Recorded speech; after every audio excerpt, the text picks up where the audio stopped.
Bom, vamos abrir, acho que falando do tema que é a eleição, né? A corrida presidencial. A gente vem falando sobre a pressa, né, de Ciro Gomes em fechar alianças políticas. A Vera tratou disso ontem. O Andreasa vem batendo nessa tecla também há algum tempo, junto com o Madu, e todos acertaram, né? Ciro viajou nesta terça a Recife, onde tomou um café com a cúpula do PCdoB. No encontro agendado a pedidos do pré-candidato, o pedetista fez um apelo para que os comunistas o apoiem já no primeiro turno. Segundo participantes desse café, Ciro se apresentou como um candidato mais competitivo da esquerda. Para isso, ele pôs em dúvida o poder de transferência de votos do ex-presidente Lula a um outro candidato do PT. Bom, a gente está falando aqui desse Ciro mais à esquerda, mas a gente tratou muito ontem do Centrão, né, Vera? Para que lado que vai, se apoia Alckmin, se vai com Ciro, enfim, as coisas estão acontecendo aí nos últimos dias. Tenho certeza que você está apurando, está tuitando, eu estava na redação lá, você estava falando com um monte de gente. Então acho que você tem novidade nesse caso, né, Vera? Fala aí. Tem novidade, Patrick. O Ciro Gomes está costurando muito, costurando para fora e para dentro, costurando a esquerda e a direita e muito empenhado em fechar essas alianças. Eu diria que está algumas casas na frente hoje, porque ele costura a esquerda com o PCdoB e o PSB, com base nesse discurso que ele faz para essas pessoas de que o Lula preso não tem tanto poder de transferência de votos quanto ele teria solto, e costura também com o Centrão e em bases já avançadas, Patrick. Ele está costurando, inclusive, um documento. Portanto, ele vai dar por escrito, vai ele, Ciro, fazer uma espécie de carta ao povo brasileiro, em que ele se compromete a mitigar e matizar aquelas propostas que ele estava fazendo de prender e arrebentar na economia. Então, ele vai colocar isto num papel. O DEM indicou um representante que está escrevendo esse documento junto com a coordenadora da campanha, coordenador do programa de governo do Ciro Gomes, o Mauro Benevides Filho. É um economista ligado ao DEM, ligado ao Rodrigo Maia, indicado pelo Rodrigo Maia. Então as coisas estão neste pé. E tem um componente novo que pode definir a balança em prol do Ciro Gomes, que é a entrada do PR no tal do blocão. PR está em vias de extrato com o Jair Bolsonaro. Deve acontecer ainda hoje a palavra final nesta aliança, possível aliança entre o PR e o Jair Bolsonaro, que não vai bem. Ela caminha mal, inclusive agora neste fim de tarde. Uma das checagens que eu fiz aqui no celular que você viu era sobre isso. Conversas andam mal. Valdemar Costa Neto tinha ficado de dar uma resposta para o tal do blocão. No meio da tarde pediu um prazo até a noite. Se o PR se juntar a esse bloco, veja só o que acontece, Patrick. Ele entra já sentando na janela, já numa espécie de área VIP, porque ele tem o tal do Josué Gomes em seus quadros. Josué Gomes vem a ser o dono da Coteminas, filho do José Alencar, ex-vice-presidente. E eu ouvi tinha ouvido de um dirigente do blocão, ouvi de mais um agora que me confirmou. Se o PR vier trazendo o Josué Gomes como um vice, ele é o vice ideal e ele define para que lado vai o apoio do grupo. E aí pode definir até o PRB, que estava muito prestes a fechar com o Geraldo Alckmin. Se Josué Gomes virar o vice do Ciro Gomes, que é uma coisa que o Ciro já disse que quer, um vice de Minas, um vice empresário, vai todo mundo de Ciro, me diz esse dirigente. Fala, deixa de haver dúvida, porque aí tem uma simbologia muito importante. Simbologia dos Alencar, um aceno à esquerda, um aceno ali, aí faz esse documento, uma grande concertação e vai todo mundo de Ciro. Este é o quadro nesta fim de tarde do dia 17 de julho de 2018. Pode mudar? Pode. Se o PR for com o Bolsonaro, volta tudo a estaca zero. Se o PR vier e por acaso se aproximar do Geraldo Alckmin, a balança pende pro Alckmin. Não há nada programático em curso, só circunstâncias políticas que estão mais voláteis do que o tempo, Patrick. Andreasa, já passo a bola para você. Informações. 17h39, hein? Exato. 19. Claro. Tudo pode. A política é dinâmica, é claro, mas as informações quentíssimas aí. Mas não precisa ser tanto, né? É verdade. Ô Madu, então já aproveita, o que você achou dessas informações aí que a Vera trouxe, que mexe, né, com todo esse jogo político, desse assunto que a gente vem tratando quase que diariamente aqui no 3 em 1, que é esse momento de afunilamento, né, das campanhas. Novidades aí, não? Patrick, quando você falou Ciro à esquerda, eu entendi zero à esquerda, mas é a mesma coisa. o que eu tenho andado na rua aí, perguntado e assuntado, eu não consigo entender muito esse interesse do Ciro Gomes de se vender como candidato da esquerda, principalmente do PCdoB, que eu acho que já tem uma candidata, que é a Manuela Dávila, inclusive ungida lá pelo ex-presidente Lula pouco antes de ser preso. Eu não vejo, se eu fosse candidato hoje, nenhum grande interesse em fazer alianças à esquerda, porque eu identifico no eleitor médio uma enorme rejeição à esquerda.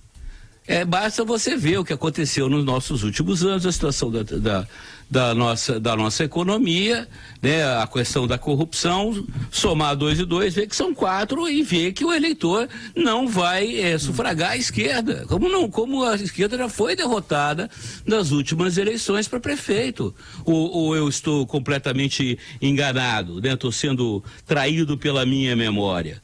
E essa, digamos, reunião, não sei como é que se chama, o Centrão se unir à esquerda, para mim, isso não se trata de uma frente, para mim é formação de quadrilha.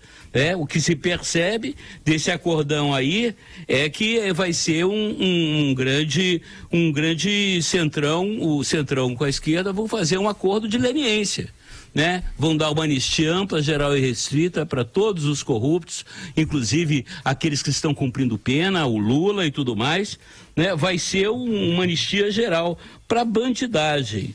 E com relação a esse discurso aí do Ciro Gomes, né, de como ele pretende conduzir, né, o governo dele, na base do eu prendo, eu arrebento, eu esculacho, olha, de umas poucas coisas na vida, eu tenho certeza, é que não se resolve nada no Brasil na base da porrada, na base da violência, não se resolve nada na marra. Goste-se disso ou não.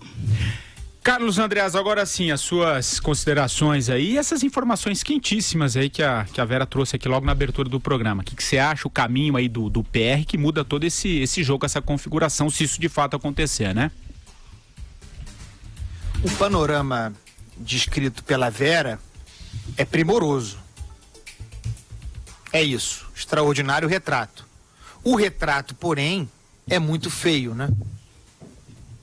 No caso do PR, nessa altura, me parece improvável que feche com o Bolsonaro. No mundo real, aquele em que a eleição se disputa, é uma derrota para o Bolsonaro. Como eu falei aqui ontem, em outros dias, para ser objetivo, ter os 45 segundos do PR na televisão, nos 2 blocos diários, mais 2 inserções diárias, além da estrutura razoável que esse partido tem, capilaridade, a se somar aos 8 segundos que ele teria, quase 1 minuto, ofereceria ao candidato cujo discurso está encaixado como anti-establishment e acha uma posição firme, difícil de ser demovida, ofereceria a ele ferramentas do sistema, do establishment.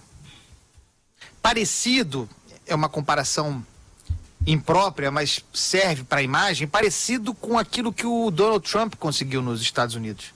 Ser identificado como outsider, desafiador do establishment, desafiador das famílias Bush, no caso dos republicanos, e dos Clinton, no caso dos democratas, ser, portanto, o representante anti-establishment, catalisador da insatisfação, tendo a seu favor, trabalhando para si a máquina do establishment.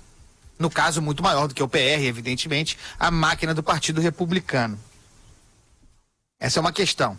Aí a gente vai para esse cenário que a Vera traçou, em que o PR, que flertava com o Jair Bolsonaro e que se recusava a formar nesse tal centrão, blocão, de repente, com esse movimento de afastamento do Bolsonaro, esse partido vem para o blocão e se torna protagonista.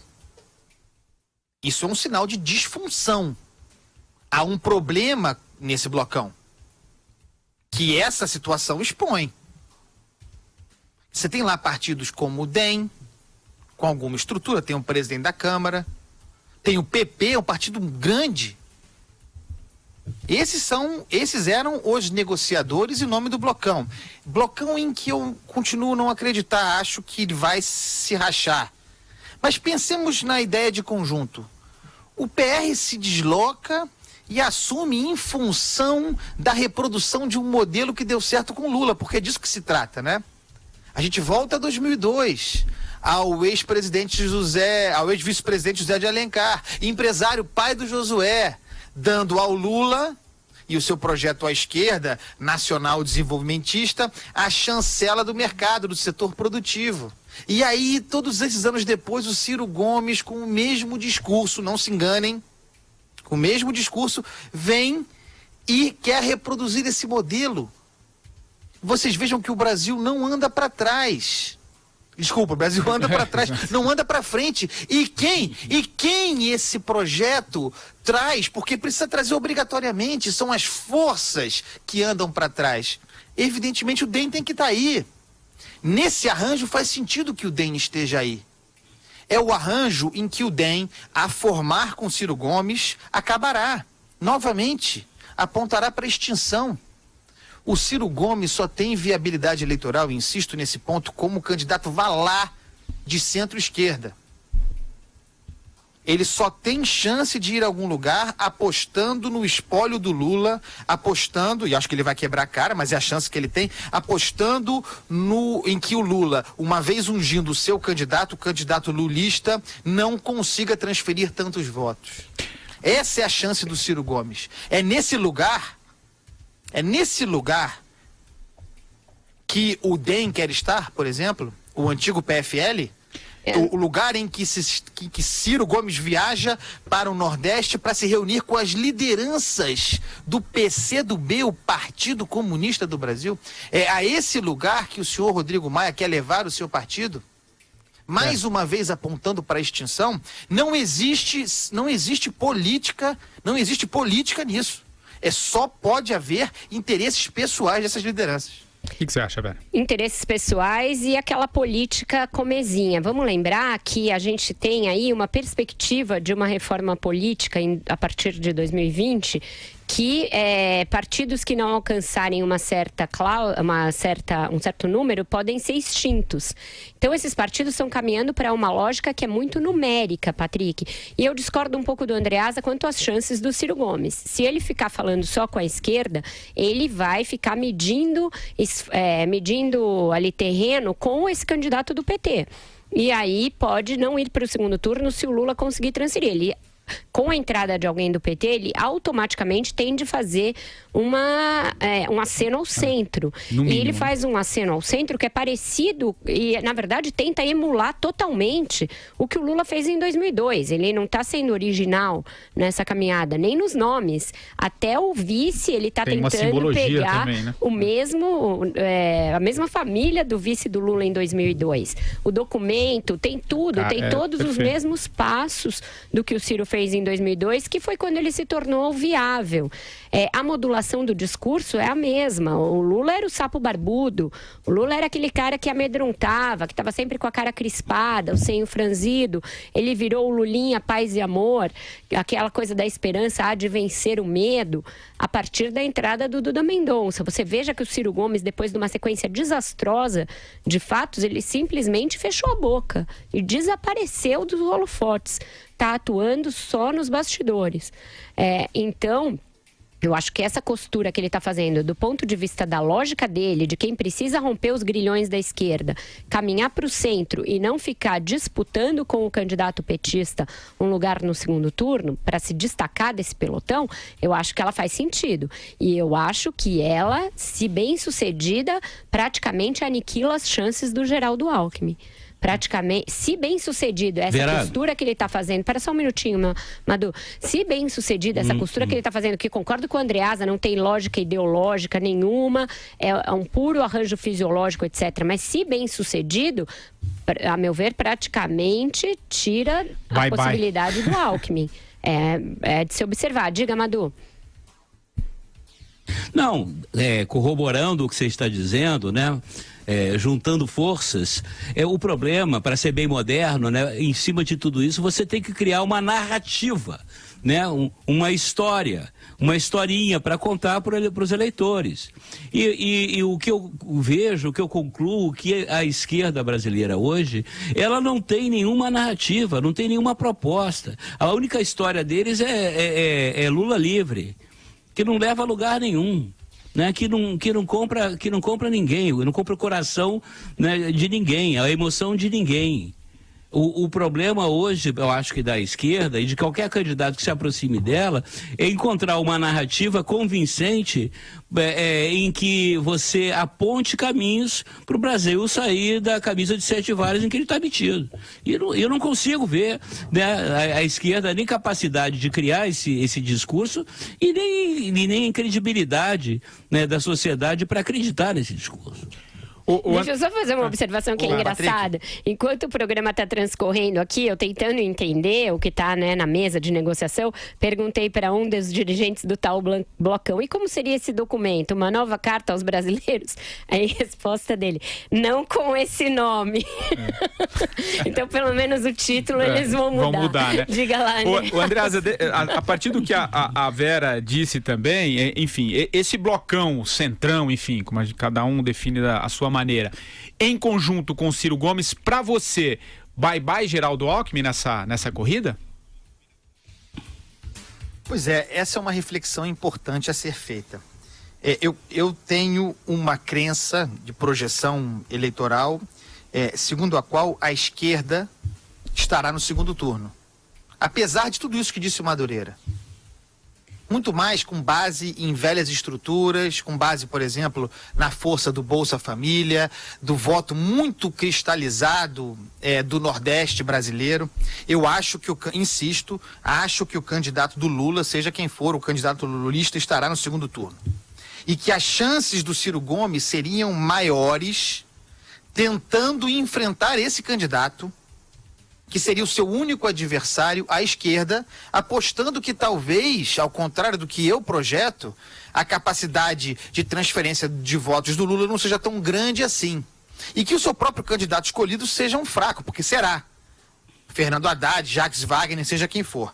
Quando ele faz, e a Vera tem razão, o cálculo dele é esse, quando ele percebe que não será o candidato do Lula escolhido, é uma percepção óbvia, ele demorou a entender, quando o Ciro percebe, faz esse movimento, cantando aí o Centrão, preparando essa carta aos trouxas, porque o nome vai ser esse.